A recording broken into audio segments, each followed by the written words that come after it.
I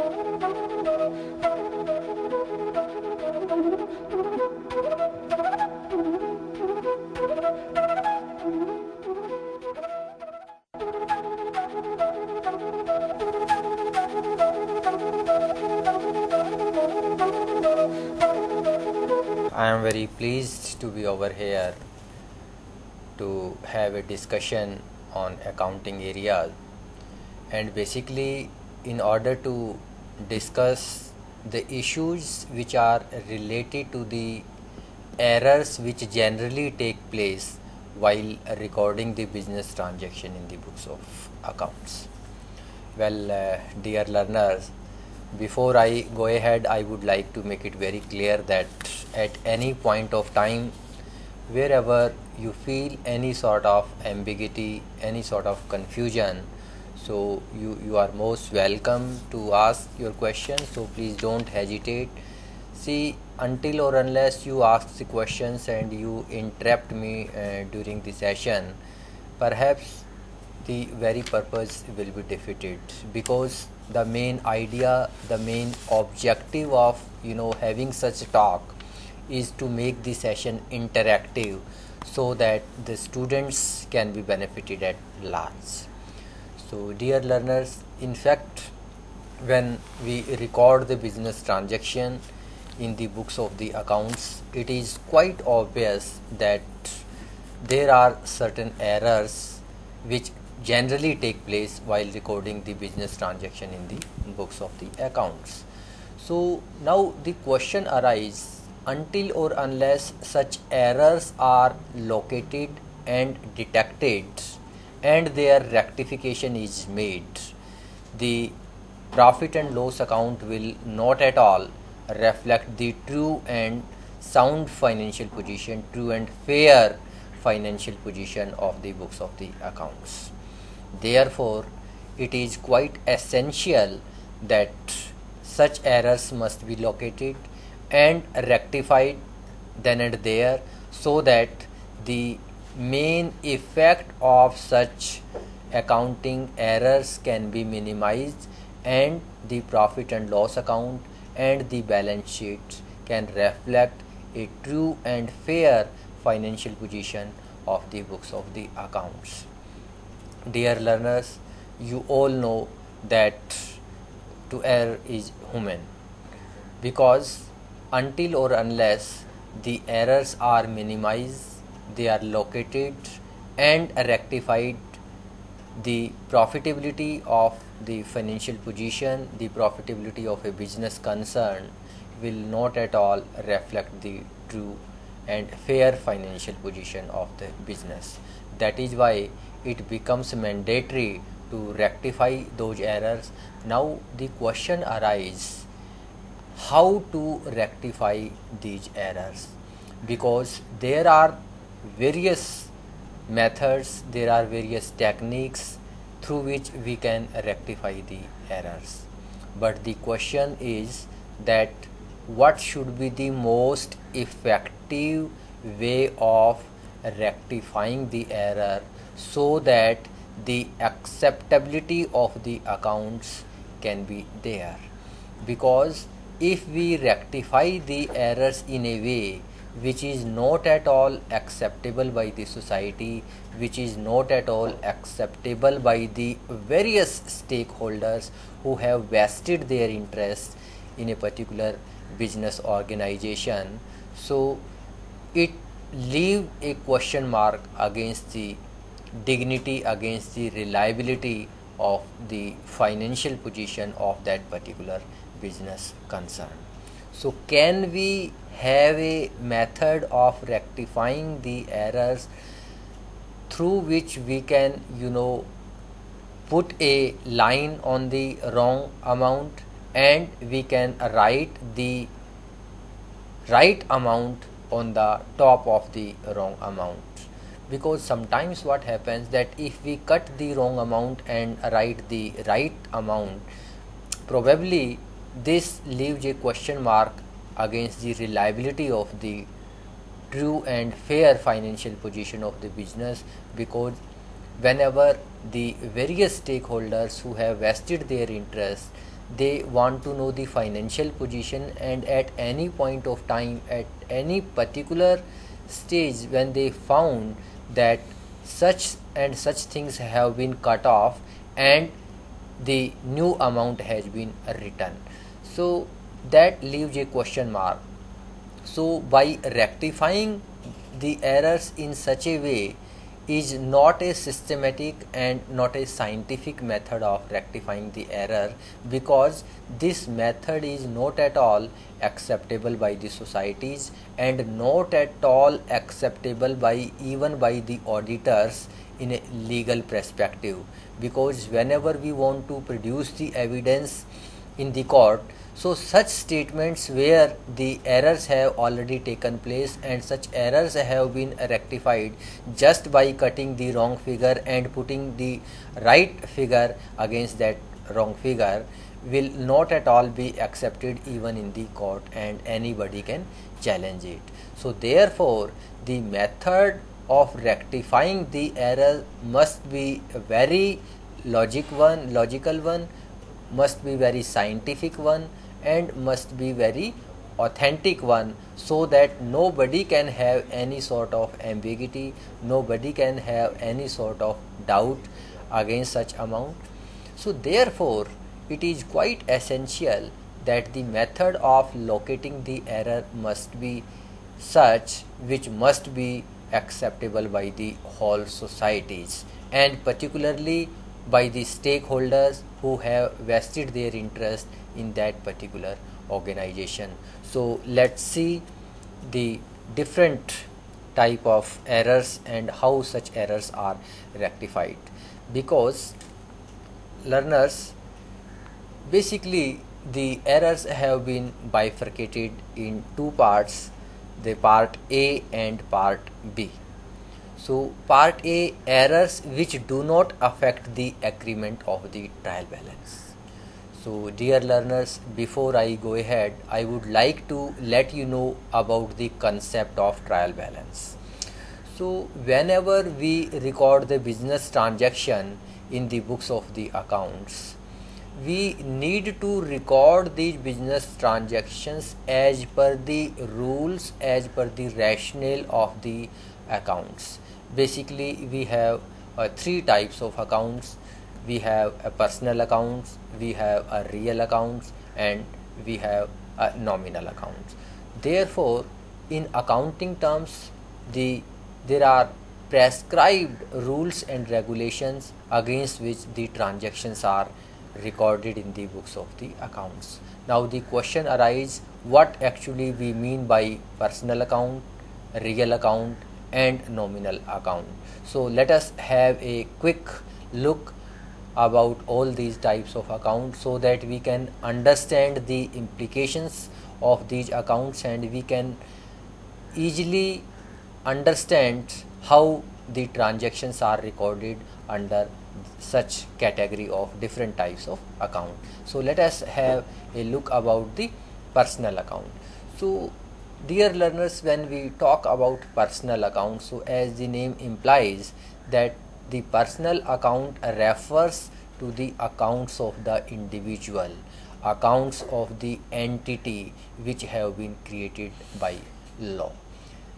The account may be of an individual, say for example Ram account, Sham account, Mohan account, and as far as the legal entities are concerned, the account may be of a hospital, account may be of a charitable trust, account may be of a bank, account may be of some organization. So these accounts basically comes under personal accounts. So in personal accounts, accounts of individual as well as accounts of any legal entity which have been created by law, see accounts of a company. So such accounts are known as personal account, and the rule of recording the business transactions of personal account is debit the receiver and credit the giver.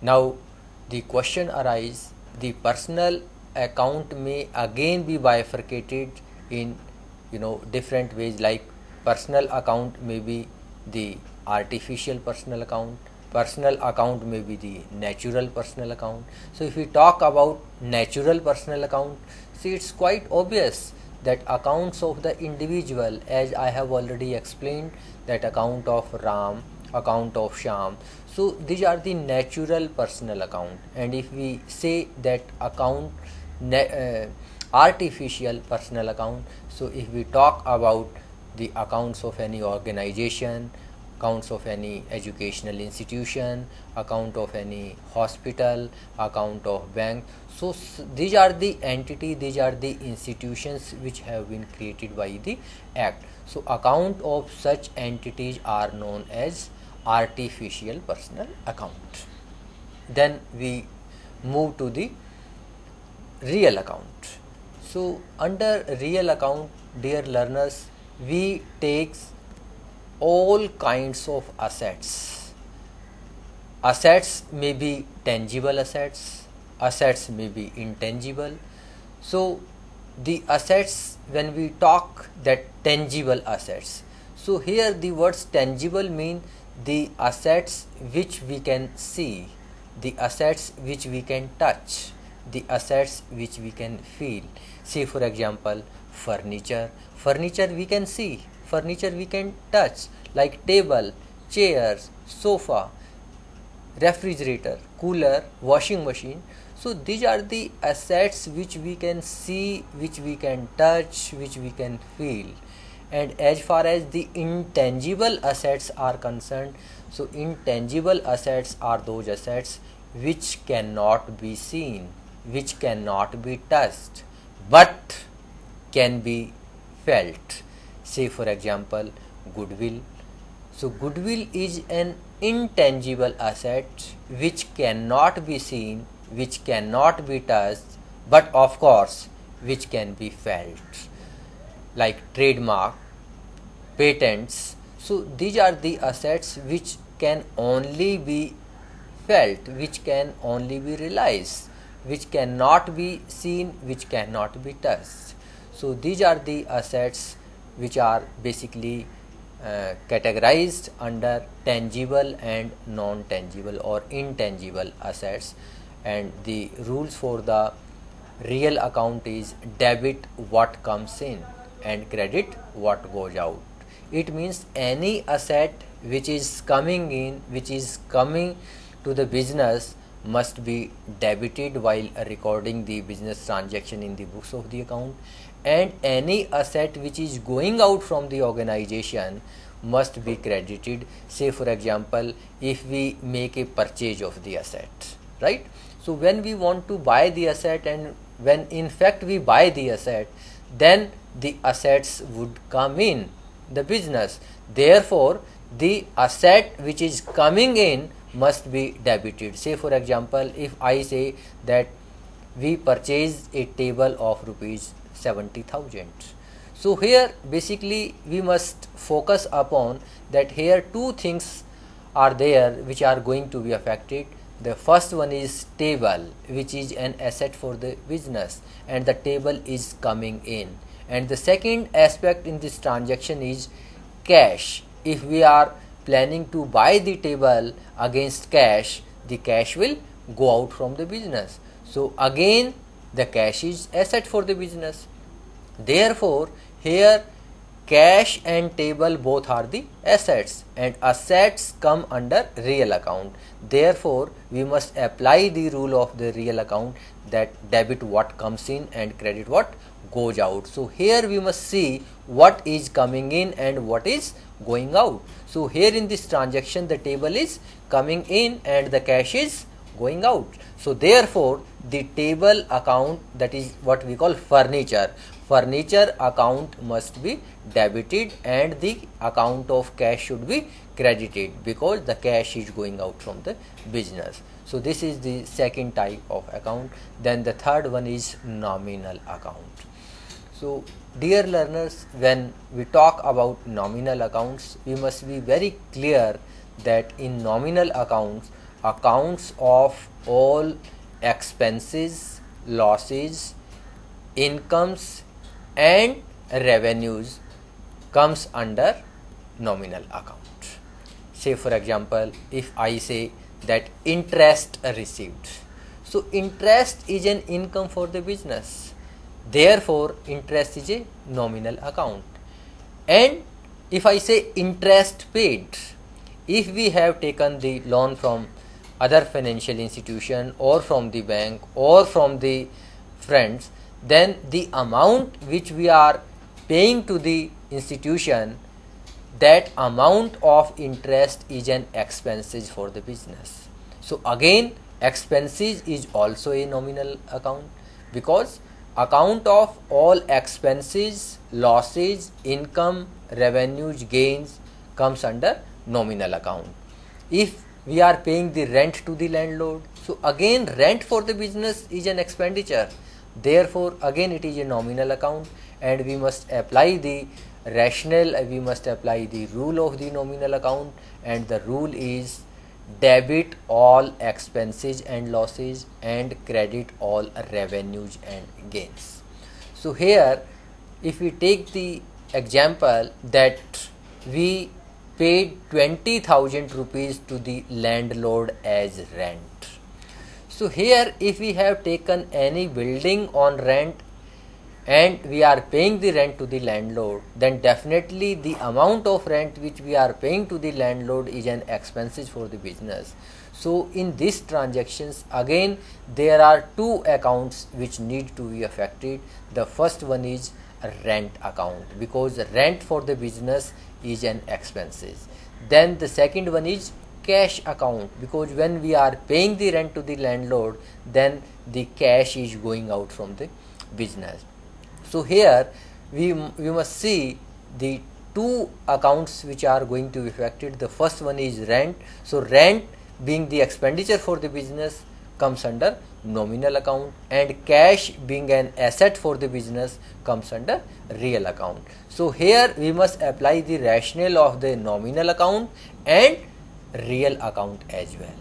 So as per the rationale of the nominal account, we must debit all expenses and losses. So here the amount of rent which we are paying to the landlord is an expenses, therefore rent account should be debited, and cash is an asset for the business which comes under real account. Then of course we must apply the rationale of the real account, and the rule of the real account is debit what comes in and credit what goes out. So anything which is going out from the business must be credited. So here when we are paying the rent, the cash is going out from the business, therefore cash account must be credited. So here the journal entries in the books of the account would be rent account debit to cash. So here, dear learners, when in fact we were talking about the errors which do not affect the agreement of the trial balance. So when we prepare different set of accounts, then ultimately after posting the journal transaction from journal to ledger, then at the end of the year we need to make a balance of the different types of accounts which we have opened up in the books of the accounts. So definitely when we want to close the different accounts which have already taken place in the books of the accounts, then definitely either there will be a debit balance or there will be a credit balance. So now the question arises, what actually we mean by debit balance and what actually we mean by credit balance. So dear learners, I tell you in a very simple way that in case when the account is opened in a T-shaped form, we have two sides of the accounts, debit side and credit side. So in case if the debit side is in excess to the credit side, then we will say there is a debit balance, and vice versa. If the total of the credit side is more than the total of debit side, we will say that there is a credit balance. So dear learners, when we want to prepare a trial balance, then definitely we will have to post these balances in the debit and credit side of the trial balance. So again when we prepare a trial balance, again we have two sides, debit balance and credit balance. So whatever debit balance are there, such balances must be recorded in the debit balances of the trial balance, and any account having a credit balance must be recorded in the credit side of the trial balance.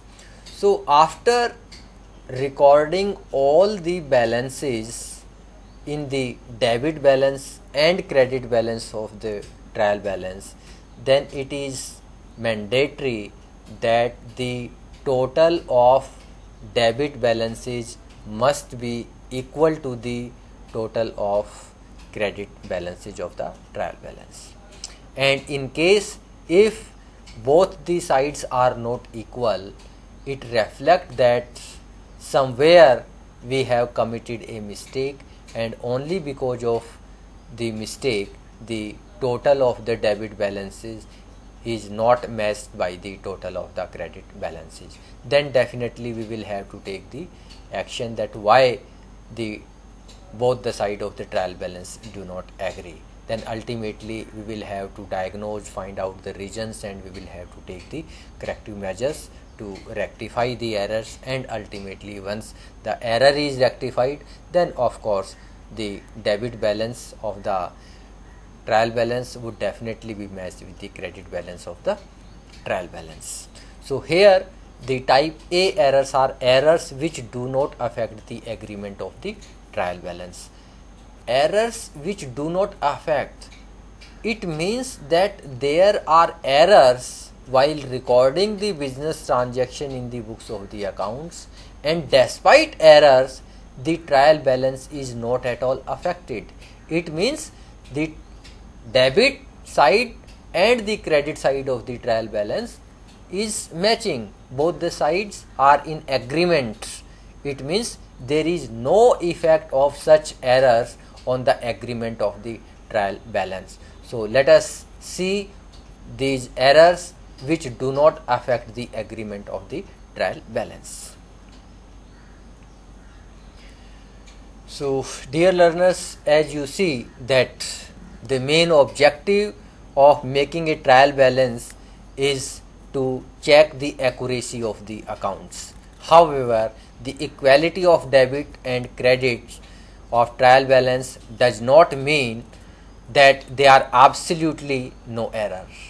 There may be errors which may remain undetected in spite of the agreement of the trial balance, and such errors we can see. The first one is error of omission.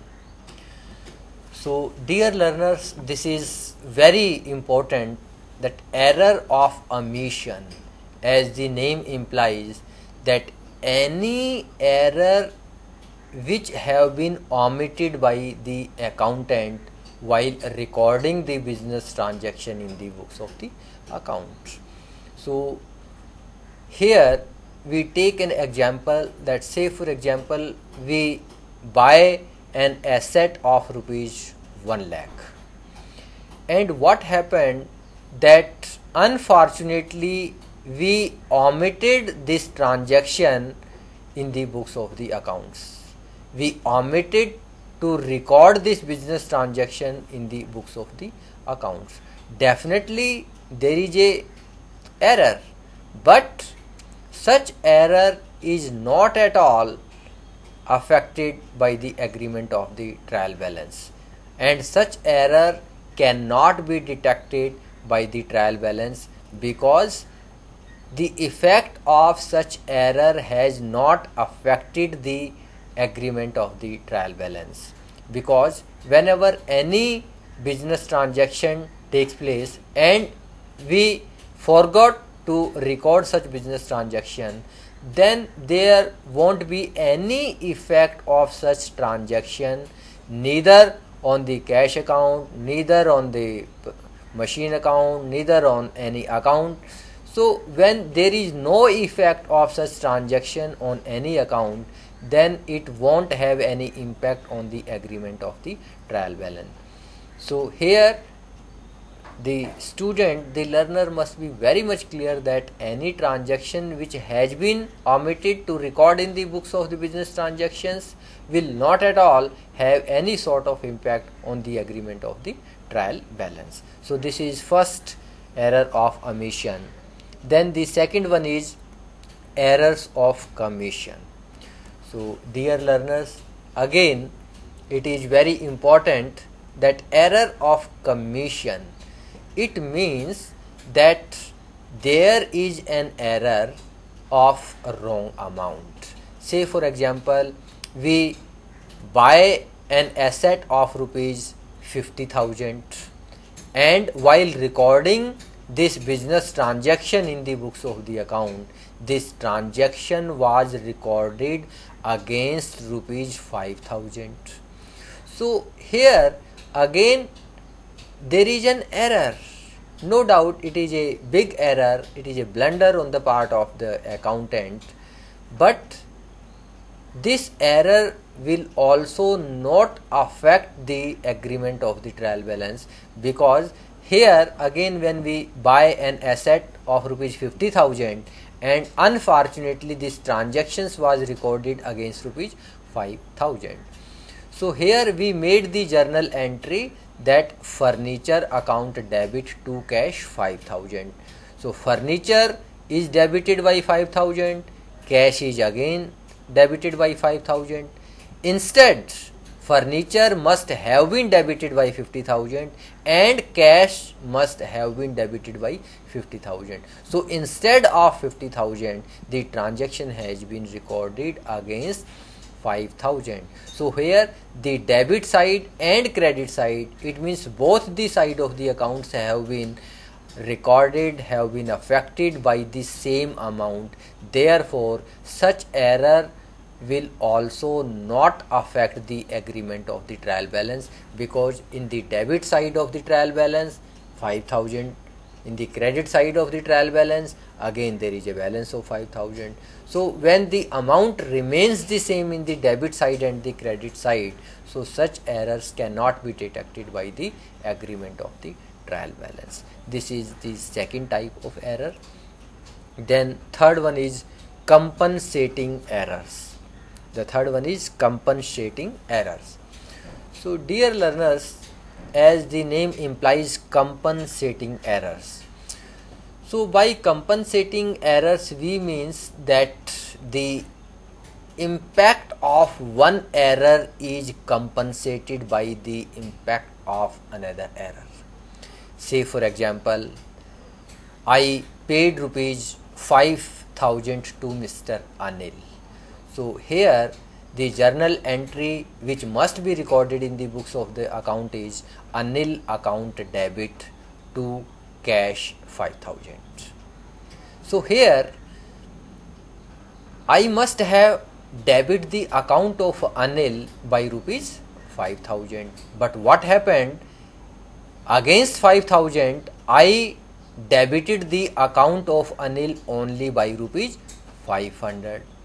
So instead of debiting the account of Anil by 5,000, I debited the account of Anil by rupees 500. And the another mistake which I committed is that I paid rupees 500 to Mr. Sunil and I made the journal entry against 5,000 rupees, that Sunil account debit to cash 5,000, whereas I paid only 500 rupees. So here the account of Sunil must have been debited by rupees 500, but unfortunately his account was debited by 5,000.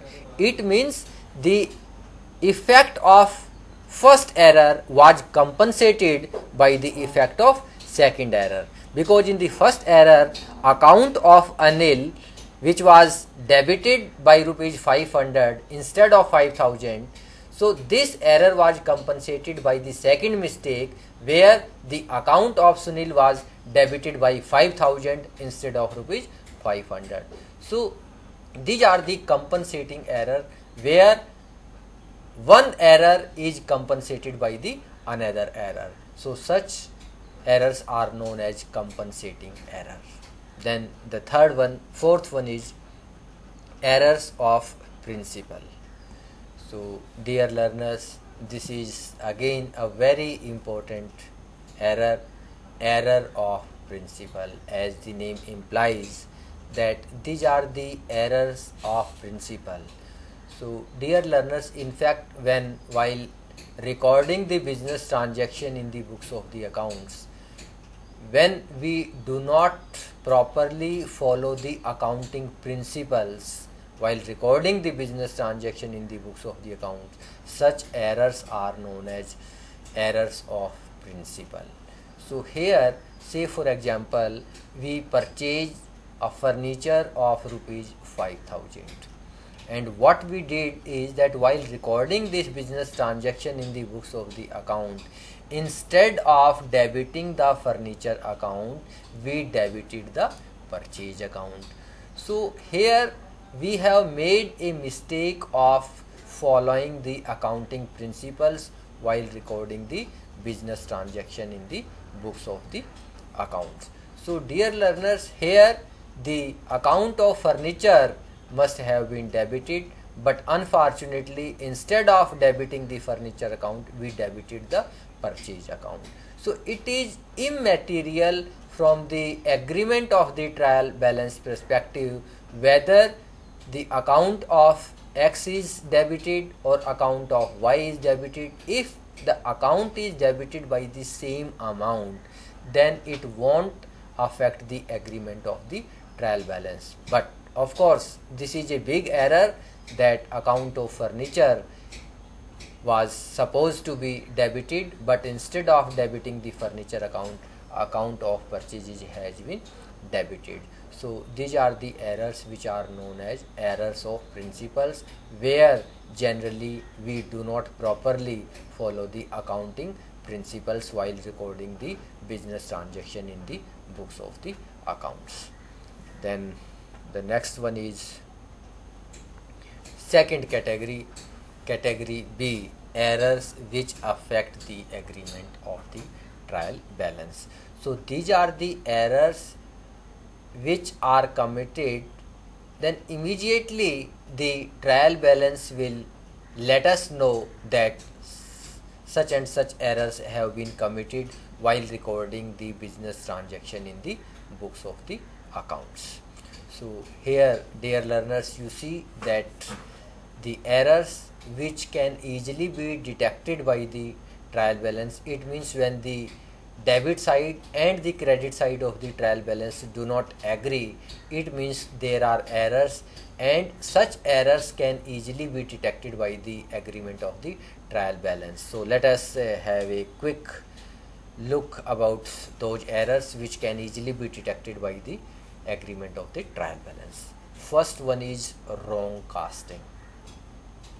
So dear learners, it is very simple that sometimes what happens that whatever amount of business transactions which have been recorded in the books of the accounts during the financial year, during the accounting year, so at the end of the year, the different accounts which have been opened in the ledger, so we need to close such accounts at the end of the year so that we can have a balance of such accounts and we can post the balances of such accounts in the trial balance, so that we can prepare the financial statements at the end of the year, which are quite meaningful for the different stakeholders who have vested their interest. So here, while making a balance of different accounts, if we make a wrong casting of any account, then it would definitely affect the agreement of the trial balance, and if such errors have been committed, then definitely the debit side and the credit side of the trial balance will not at all agree. Then definitely it will give us an opportunity, it will give us the information that such and such errors have been committed while recording the business transaction, and only because of such mistakes the trial balance is not agreeing. Then the next one is posting to the wrong side. So dear learners, this is the error of recording the business transaction on the wrong side. Say for example, I paid rupees 1000 to Mr. Ram. So here the journal entry must be Ram account debit to cash 1000. So I record the amount of rupees 1000 in the cash book in an appropriate manner. I recorded rupees 1000 in the credit side of the cash book, but as far as the account of Ram is concerned, I must have recorded rupees 1000 in the debit side of Ram account. But unfortunately, instead of recording rupees 1000 in the debit side of Ram's account, what I did is that I recorded the same amount in the credit side of the Ram account. So here this is the mistake of posting to the wrong side, that the amount which must have been recorded in the debit side of the Ram account was recorded in the credit side of the Ram account. So such error would also be detected by the agreement of the trial balance. So here we must be very much clear about recording such business transaction in the books of the accounts. Then the second one is posting of wrong amount. So here, dear learners, you see that posting of wrong amount. Here any error which has been committed on account of recording the business transaction in a wrong manner, then such errors would definitely be recorded in the wrong amount. Say for example, here what happened, that I paid rupees 1000 to Lakshman. Okay, so here what happened, that the journal entries which I must record in the books of the account is that Lakshman account debit to cash 1000 rupees. So here what I did is that in the cash book I recorded the appropriate amount, I recorded the correct amount, that is rupees 1000 in the credit side of the cash book. But as far as the recording of this transaction in the debit side of Lakshman account, what I did is that instead of rupees 1000 I recorded only rupees 100 in the debit side of Lakshman account. Though I recorded the amount in the right side, but the amount of this transaction is wrong.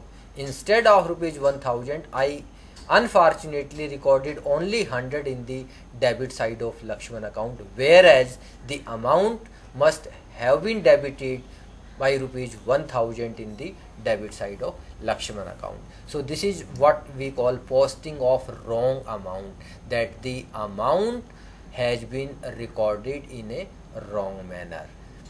Then the next one is omission of posting of one side of an entry. Next one is omission of posting of one side of an entry. Here what happens, that say if we take the same example, that I paid rupees 1000 to Lakshman. So here the journal entry is Lakshman account debit to cash 1000 rupees. So here what happened, that I recorded rupees 1000 in the credit side of the cash book, but I forgot to record rupees 1000 in the debit side of Lakshman account. So one side is omitted.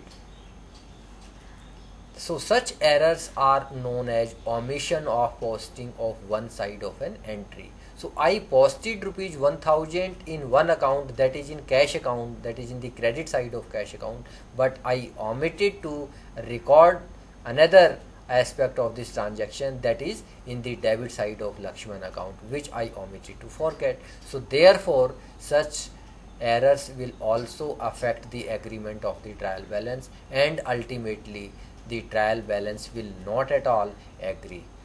Then the next one is double posting in a single account. So again this type of error is very important, double posting in a single account. Again we take the same example that I paid rupees 1000 to Lakshman. So the journal entry was Lakshman account debit to cash 1000 rupees, right? So what I did is that while posting this transaction from journal to ledger, I credited the cash account by rupees 1000, and I must have also debit the same amount, that is rupees 1000, in the debit side of Lakshman account. So instead of debiting rupees 1000 in the debit side of Lakshman account, what unfortunately I did is that I recorded this transaction twice in the debit side of Lakshman account. So therefore the amount recorded in the debit side of the Lakshman account was rupees 1000, because this transaction was recorded in the debit side of Lakshman account was twice it was recorded. Therefore rupees 2000 have been recorded in the debit side of Lakshman account, whereas only rupees 1000 have been credited in the credit side of the cash account. So such errors will also be easily detected by the trial balance, and the trial balance will not at all mess with the happening of such mistakes, with the happening of such errors. Then the last one is errors of totaling and balancing of accounts in the ledger. So dear learners, again this is a very big mistake, that whenever any errors which is related to the totaling of any accounts, or while making a balance of accounts in the ledger, such errors will also affect the agreement of the trial balance, and ultimately the trial balance will not at all match. Say for example, what happens that while making a balance of the capital account, what we did is that we totaled the capital account in a wrong manner. The actual total of the capital account was, say for example, 5000, but we totaled it only 500. So while making a mistake, while making a balance of the capital account, if there is an error which is related to the totaling of the accounts, or which is related to making a balance of the capital account, so such errors will also affect the agreement of the trial balance, and ultimately the trial balance will not at all agree. Now let us move further. Now dear learners, you see that error, as I have already discussed with you, that there must be a scientific and there must be a right method to rectify the errors. Error should never be corrected by overwriting, as I have already told you that if we overwrite, it will reduce the authenticity of the accounting record.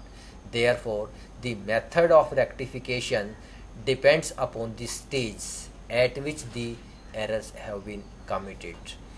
If an error is located before its posting to the ledger, it may be corrected by neatly crossing out the wrong figure by a single line and writing the correct figure above the crossed figure. So this stage is very important, that at which stage the error has been found out. So if the error has taken place where the trial balance has not been prepared, or if error is located before its posting to the ledger, it means if the error has been committed at the initial stage, it means while recording the business transaction in the primary books of the accounts, if the error has taken place at this initial stage, then the method of rectifying the error, as I have already discussed you, that we must neatly crossing out the wrong figure by a single line and writing the correct figure above the cross figure. So this can happen only when the errors have been committed only at the initial stage. But when the error has been committed after posting the transaction from journal to ledger and after preparing a trial balance, then it is of great importance, and we must have a method of rectifying the errors which must be very much authentic, which must be very much scientific, and which must be very much soundproof also. So here you see, dear learners, that if errors have been located at a later stage means when the transaction has been posted from journal to ledger and after making a trial balance, then definitely the method of rectifying the error would be somewhat different, and it is not that much easy to rectify the errors just by neatly crossing out the wrong figure and writing the right figure on the top of the wrong figure. So this method will not at all be applicable when the errors have been located after posting the journal entries into the ledger and after making a trial balance. So here again there are two types of errors. The type A error is two-sided error and type B is one-sided error. So dear learners, let us have a look about two-sided error and one-sided error. So let us have a look about two-sided error. So as the name implies, two-sided errors means the errors which affect two accounts simultaneously are known as two-sided errors. Say for example, omission to pass an entry in the books of the original record. So if you omit to pass any entry in the books of the original record, so two accounts will be affected. Then wrong recording of the transaction. Say for example, if you record in the debit side of Ram account instead of recording it in the debit side of Shyam account, then again two accounts have been affected simultaneously, account of Ram and account of Shyam. Then posting to the wrong account. Again, say for example, if you need to record any amount in the debit side of Ram account and you record the same amount in the debit side of Shyam account, so again two accounts have been affected because the amount was supposed to be recorded in the debit side of Ram account, whereas you recorded in the debit side of Shyam account. So here account of Ram and Shyam both have been affected. Then error of principal. So dear learners, as we have already discussed that where the accounting principles have not been followed properly while recording the business transaction, so such errors are known as errors of principle. Say for example, we buy a furniture of rupees 1 lakh, and while recording such business transaction, what we did is that instead of debiting the furniture account, we debited the purchase account. So what journal entry we made is purchases account debit to cash, presuming that such transaction has taken place against cash. And the journal entry which must have been recorded in the books of the account is furniture account debit to cash. So instead of debiting the furniture account, what we did is that we debit the purchase account. So here this error is known as error of principle, that we did not follow the principles of the accounting in a proper way and ultimately the error take place. Then these errors are rectified.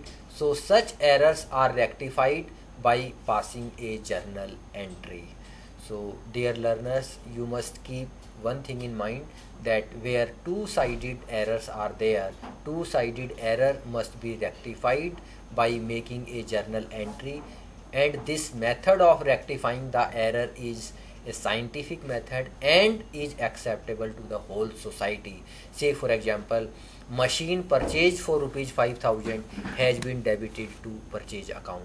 So dear learners, as we had already discussed that machine purchased against rupees 5,000, so the journal transaction must be machine account debit to cash. But what journal entry we made in the books of the account is purchases account debit to cash. So instead of debiting the machine account, we debited the purchase account. So the correct entry which must have been recorded in the books of the account is machine account debit to cash 5,000 rupees, as you must see in the presentation.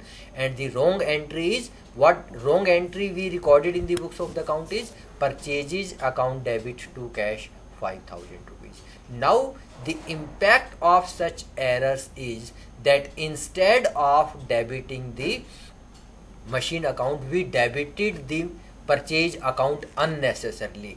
Therefore, in order to nullify the effect of such errors, machine account must be credited, and here the machine account must be debited, and the purchases account which has been debited unnecessarily must be credited to nullify the effect of such error. So here the correct rectifying entry must be machine account debited to purchase rupees 5,000.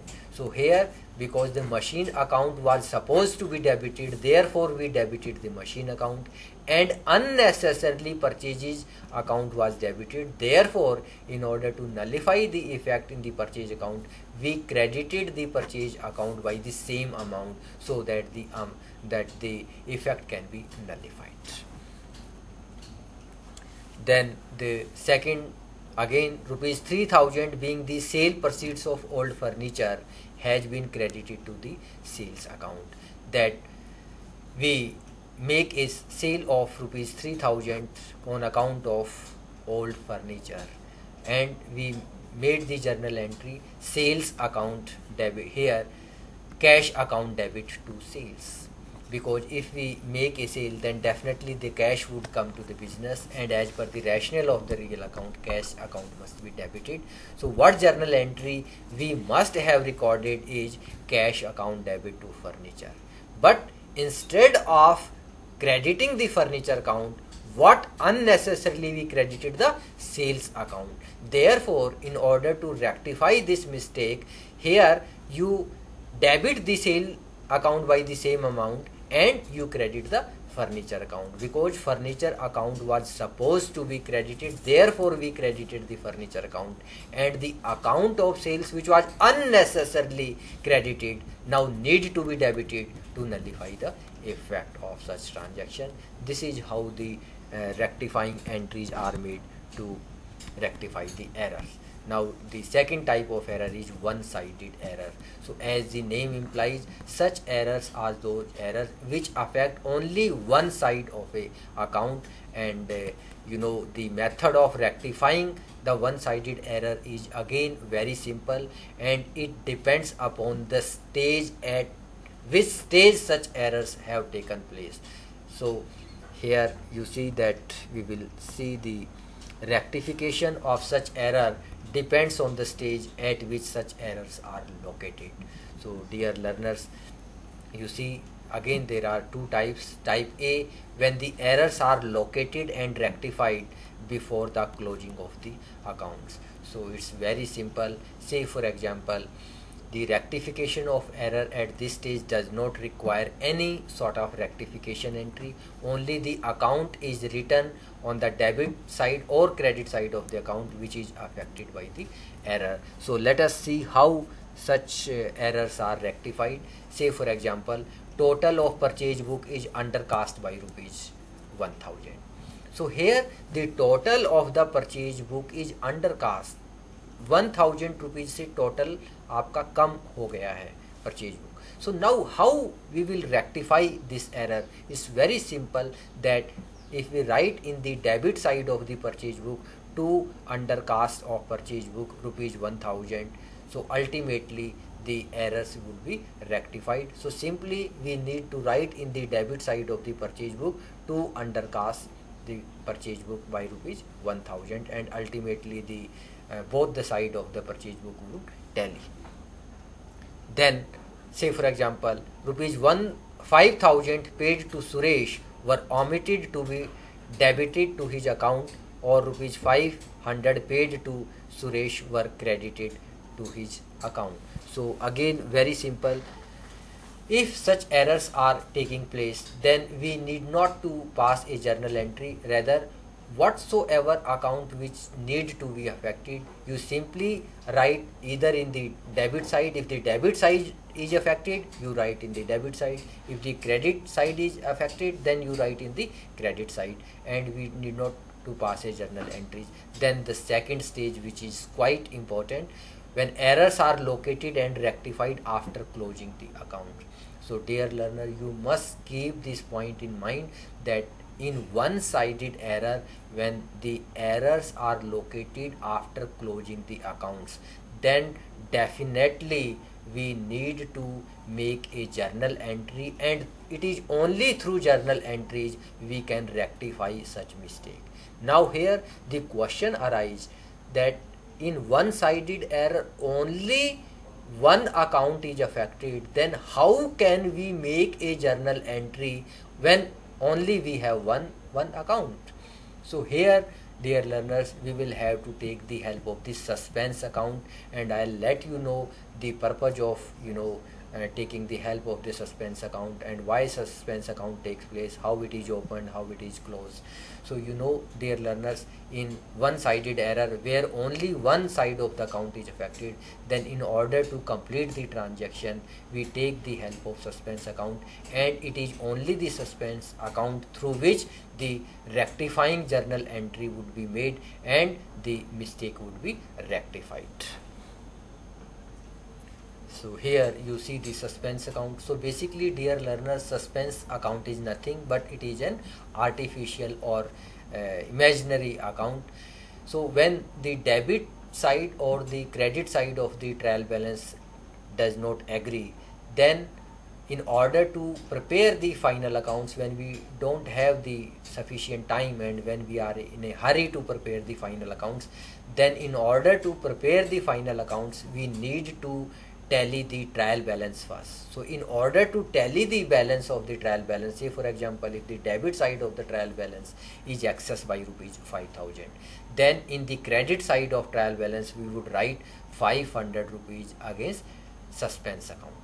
So here the credit balance of suspense account is there. That is why it has been written in the credit side of the trial balance. It means there is a credit balance of the suspense account, and with the passage of the time, as the errors would be detected, the balance of the suspense account would automatically becomes nil.